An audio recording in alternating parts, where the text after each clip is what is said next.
3 is going to divide x cube minus 3x square minus x plus 3. Now this is x square, this is x cube. आपको चाहिए x. This becomes x cube plus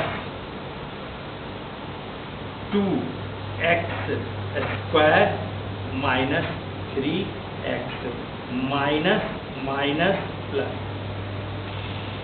this cancel. हर बार एक एक higher order, एक एक जो higher order वाला टर्म होगा कैंसिल होता चला जाएगा. Now -2 and -3 minus 5x square. Now 3x minus x plus 2x plus 3. Now this is x square, this is minus 5x square, that is minus 5 5x square minus 10x minus plus 15. Now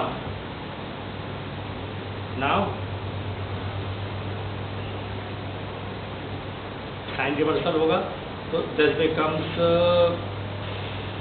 plus, this becomes plus, this becomes minus.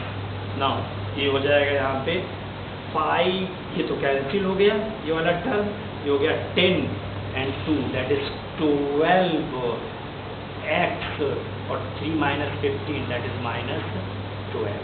This is remainder. Means this into this plus this is equal to this.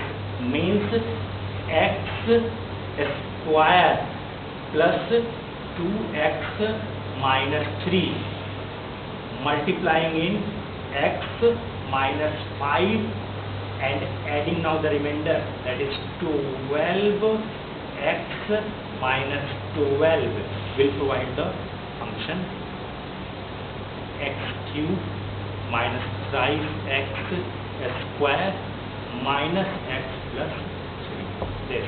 For example, this.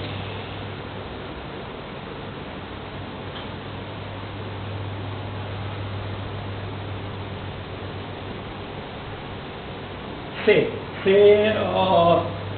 given that function which is going to divide is x cube minus thrice x square minus x plus 3.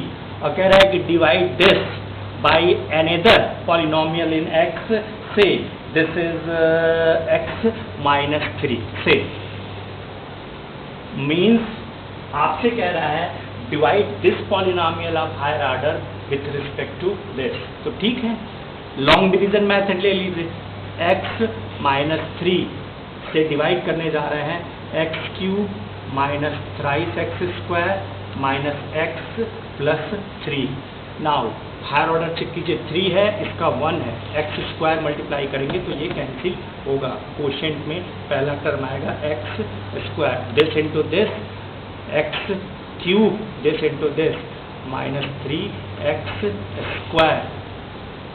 Now subtract करेंगे, ये minus हो जाएगा plus हो जाएगा, ये cancel हुआ, ये cancel हुआ. आपको मिल रहा है माइनस एक्स प्लस 3. आप देख लीजिए x है, ये माइनस एक्स है. हाँ, टर्म बढ़ाइए -1 into x minus x minus into minus plus 3. This subtract करने जाएंगे तो प्लस हो जाएगा, ये माइनस हो जाएगा, ये 0 हो गया. This means that here remainder is 0. Means x cube minus 3x square minus x plus 3 can be written as this into this plus this. This into this x minus 3 x square minus 1 plus remainder, that is x minus 3 x square minus 1. अगर इसको आप open करें आपको देखेंगे कि वापस यही मिल जाएगा. यहाँ एक खास बात है, जब हम हायर ऑर्डर को लोअर ऑर्डर से डिवाइड करते हैं तो जो रिमाइंडर होता है उसकी वैल्यू हम बिना लॉन्ग डिवीजन मेथड के भी कैलकुलेट कर सकते हैं। इसको बोलते हैं रिमाइंडर थ्योरम। फॉर एग्जांपल एक एग्जांपल ले लीजिए तो समझना आसान होगा। जैसे एक ये था, एक इक्वेशन मैं आपको देता, x square minus 3x minus 4 and is to be divided by x minus 4। ये मैं कहता आपसे, तो आप लॉन्ग डिवीजन मेथड लेते तो क्या लेते, यही ना, x minus 4 is going to divide the x square minus thrice x minus 4। Now this is x square, this is x, so first term is x, ये हो जाएगा now x square minus 4x, subtract करेंगे हो जाएगा minus plus, cancel हो जाएगा 4x minus 3x, that is x minus 4। आप x और x दैट इज 1 जा ले लीजिए प्लस 1, ये हो जाएगा x minus 4 means minus plus, ये हो गया 0, हो गया 0, that is remainder is 0 means x, ऐसा नहीं कि हमेशा रिमाइंडर 0 होगा, लेकिन ये एक आगे चल के खुद एक थ्योरम बनेगा कि किसी क्वांटिटी से डिवाइड कर रहे हैं लो ऑर्डर से, तो 0 होने का क्या, रिमाइंडर 0 होने का क्या कॉन्सेप्ट है। फिलहाल आपको क्या मिल रहा है, this into this plus this, तो है नहीं, this into this is equal to this, x minus 4 into x plus 1, remainder है नहीं, is equal to x square minus thrice x minus 4। अब रिमाइंडर थ्योरम क्या कहता है, रिमाइंडर थ्योरम कहता है, एक और एग्जांपल ले लेते हैं, एक और एग्जांपल ले लेते हैं तो पाते हैं रिमाइंडर थ्योरम में। ये हम चल रहे हैं डिवीजन एल्गोरिदम में, हायर ऑर्डर पॉलिनोमियल को लोअर ऑर्डर पॉलिनोमियल से डिवाइड करते हैं तो एक कोशेंट और एक रिमाइंडर मिलता है, रिमाइंडर 0 हो सकता है। से हम एक और ले रहे हैं एग्जांपल रिमाइंडर थ्योरम एक्सप्लेन करने के लिए। ये है रिमाइंडर 0 है, रिमाइंडर 0 है, एक रिमाइंडर 0 नहीं वाला कोई फंक्शन ले लेते हैं, such as x square plus 7x plus 10 is now divided by x plus 1। तो यहाँ लॉन्ग डिवीजन मेथड लेते तो क्या मिलता, x plus 1 is going to divide the x square plus 7x plus 10। Now दिख रहा है हायर ऑर्डर एक्स स्क्वायर है एंड दिस इज x1, एक x तो मल्टीप्लाई करना पड़ेगा, this into this x square, this into this x, subtract करेंगे तो माइनस एंड माइनस, ये कैंसिल हुआ। Now 7x minus x that is 6x plus 10, दिख रहा है x है 6x है, प्लस 6 मल्टीप्लाई कीजिए, 6x प्लस 6 सब्ट्रैक्ट कीजिए, माइनस माइनस, ये कैंसिल हुआ, 10 minus 6 that is plus 4। Here remainder is not equal to 0, remainder 0 हो या ना हो इससे मतलब नहीं है। डिवीजन एल्गोरिथम कह रहा है कि हायर ऑर्डर पॉलिनोमियल को लोअर ऑर्डर पॉलिनोमियल से डिवाइड कर रहा है तो एक कोशेंट मिल रहा है और एक आपको रिमाइंडर मिल रहा है। रिमाइंडर 0 हो भी सकता है, रिमाइंडर पॉजिटिव नेगेटिव 0 कुछ भी हो सकता है, ठीक है।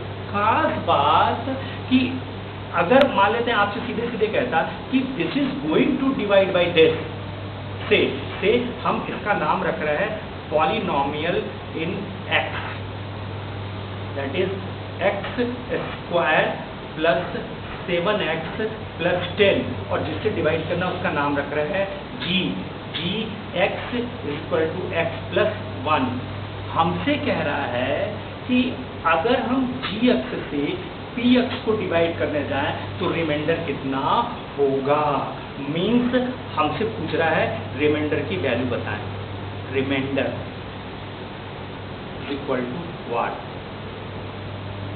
रिमाइंडर थ्योरम ये कहता है कि जिससे डिवाइड करना है उसको इक्वल टू 0 कीजिए, means gx is equal to 0, ठीक है। यहाँ से आपको क्या मिलेगा, gx x plus 1 is equal to 0। Now x is equal to -1।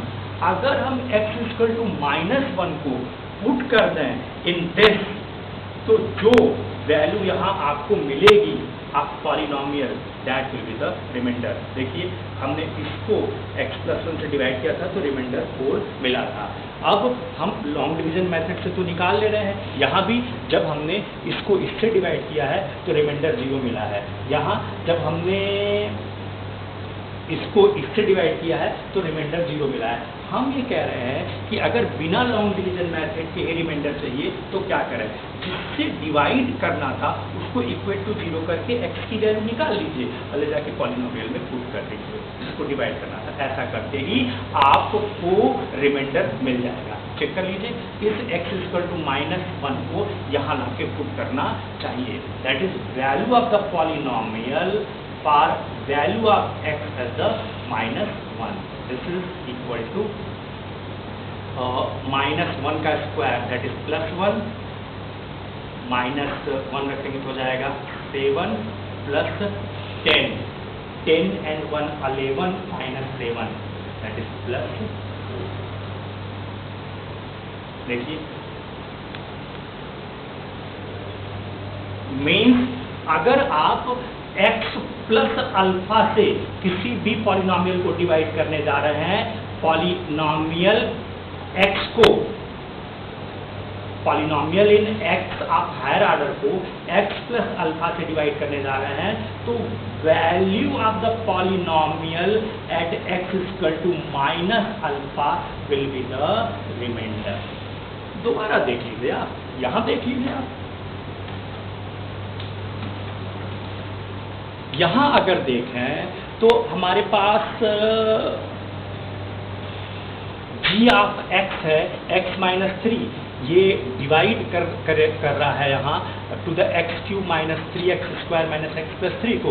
gx को 0 कीजिए, g जिससे डिवाइड करना है उसको 0 कर दीजिए। x - 3 is equal to 0, x is equal to 3। अब जो पॉलिनोमियल था जिसको डिवाइड करने जा रहे थे उसमें इसकी वैल्यू x की वैल्यू जो मिली उसको रख दीजिए। Polynomial for x is equal to 3 can be written as 3³ that is 27 minus 27 and this is -3, this is +3 is equal to 0। Check कर लीजिए, रिमाइंडर इज द 0। यहाँ आपको मिल रहा है रिमाइंडर इज द 0।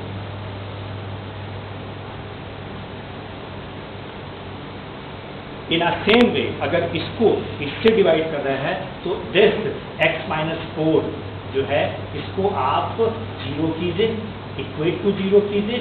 ऐसा करते ही आपको x की वैल्यू मिल गई। इसको उठा के इस पॉलिनोमियल में पुट कर दीजिए, that is 4² 16 minus 12 -4 that is equal to 0। क्या मतलब है? मतलब है अगर आप फंक्शन ऑफ x को या पॉलिनोमियल इन x को x माइनस अल्फा से डिवाइड कर रहे हैं तो x is equal to alpha के लिए पॉलिनोमियल की जो वैल्यू मिलेगी that will be taken as the remainder. ठीक है, तो अभी तक आपने क्या देखा? एज अ समरी देख लीजिए आप। अभी तक आपने देखा व्हाट आर द पॉलिनोमियल्स। हमने कहा कि कई बार ऐसा है, जैसे फिजिक्स में ही है, हम वेलोसिटी निकालेंगे तो डिस्टेंस अपॉन टाइम, तो distance is one variable, time is another variable. तो इसका मतलब है कि velocity is to be expressed in terms of two variables.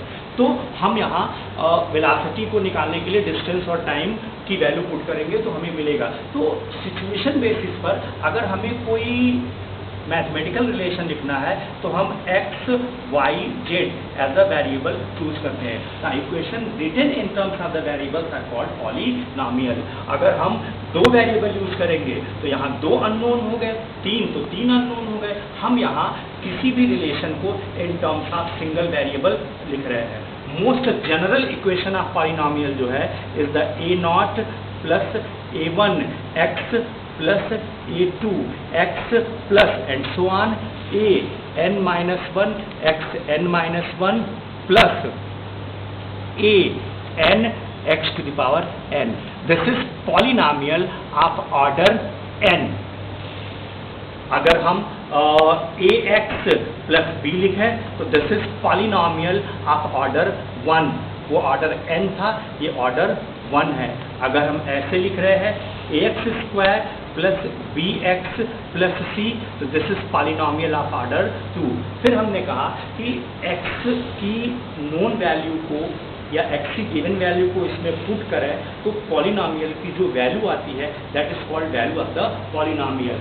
इसमें x की एक वैल्यू या एक से ज़्यादा value depending on the degree अगर 2 है तो आपने क्वाड्रेटिक कहा था, 3 है तो क्यूबिक कहा था, अगर 4 है पावर तो बाई क्वाड्रेटिक कहा था. जितने ऑर्डर होते हैं उतने जीरोज मिलते हैं. यानी यहाँ अगर हमने ऐसे लिखा तो यहाँ x की 2 वैल्यूज ऐसे मिलेंगी जिसके लिए पूरा का पूरा फंक्शन 0 हो जाएगा. अभी ठीक है 21 16 10